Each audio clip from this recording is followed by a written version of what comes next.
Bia ime të tregova se Muhamedi i vogël u trondit shumë nga vdekja e gjyshit. Edhe prej se e morën në shtëpi dhe deri sa e dërguan të varri, Muhamedi i vogël qante, po Ebu Talibi i kishte premtuar Abdul Mutalibit se unë do të kujdesem dhe vërtet u kujdes shumë për nipin. U kujdes thuja ma shumë se për fëmijët e vet. Ebu Talibi përveç angazhimeve që kishte në vend babës tij në Qabe, merri edhe me tregti, po ishte edhe një shkak tjetër që Abdul Mutalibi ja kishte lënë amanet Muhamedin e vogël, sepse Ebu Talibi dhe Abdullahi, babai i Muhamedit, ishin vëllezër. Prandaj ja kishte lënë amanet. Dhe vërtet, Ebu Talibi amanetin vazhdonte ta krynte, kujdesej në shtëpi, në fush, në kudo. Tregon një shërbëtore Ebu Talibit se Muhamedi i vogël ishte i bëshëm, pra ishte rrit shtati, qysh në fisin Benu Saed.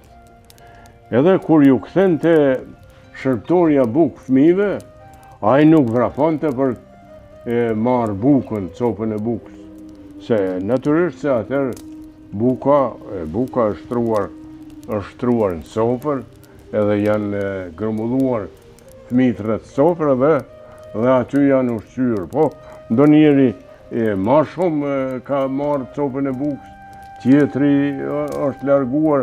Mirë po tregon shërbëtorja se Muhamedi ka nejt edhe ka marrë veç aq sa i ka dhënë shërbëtorja.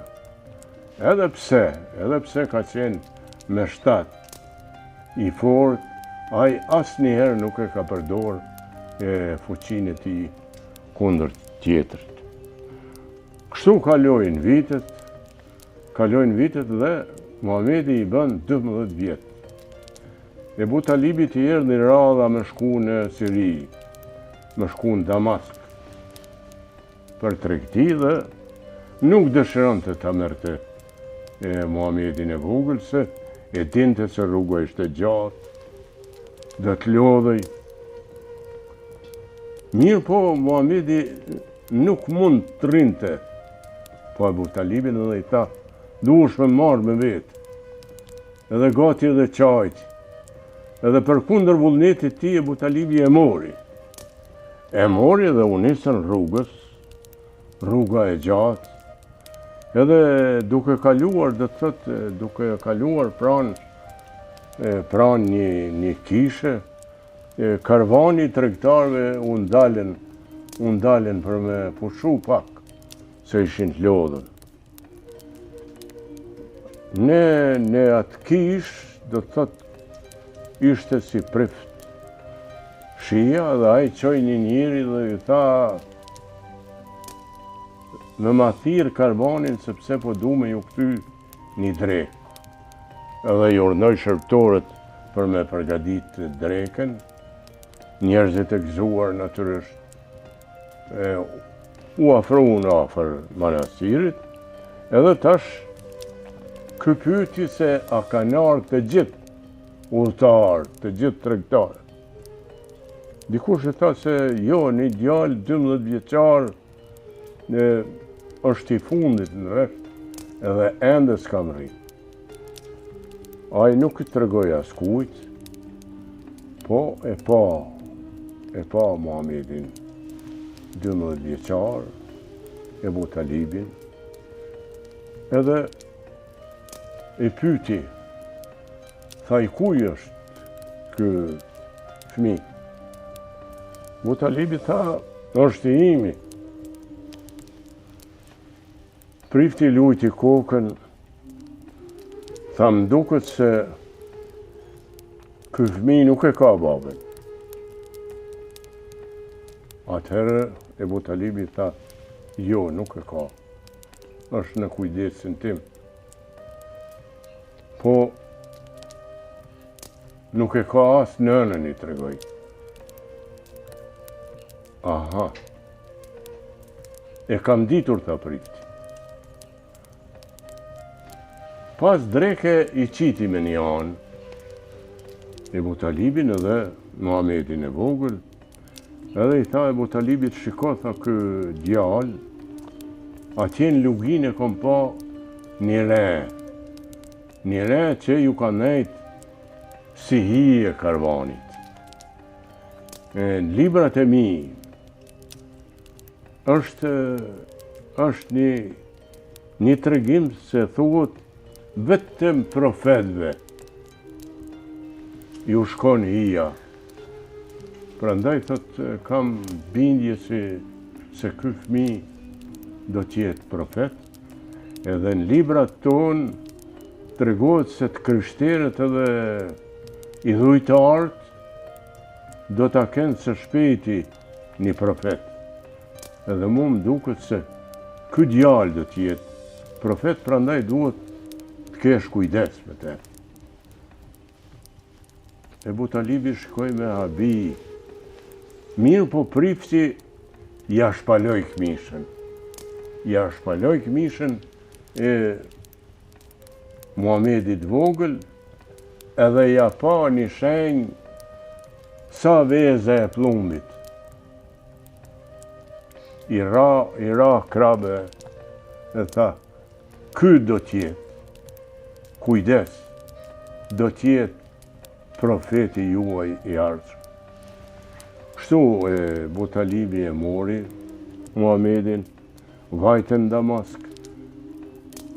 E kreu tregtin shpejt e shpejt, se megjithatë kishte frikë, mos ndonjë njeri tjetër e merrte vesh se ky do të jetë profet, edhe mund t'i bëjë ndonjë të keq. Kështu që me shpejt u kthyn në Mekë.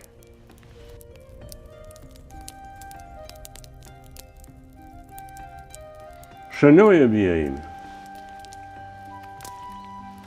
Në moshën 15 vjeçare, Muhamedi mori pjesë edhe në luftë. Lufta e Fujarit quhet, shkruaje Fujari. Aty Muhamedi si 15 vjeçar nuk ka luftuar drejt për drejt.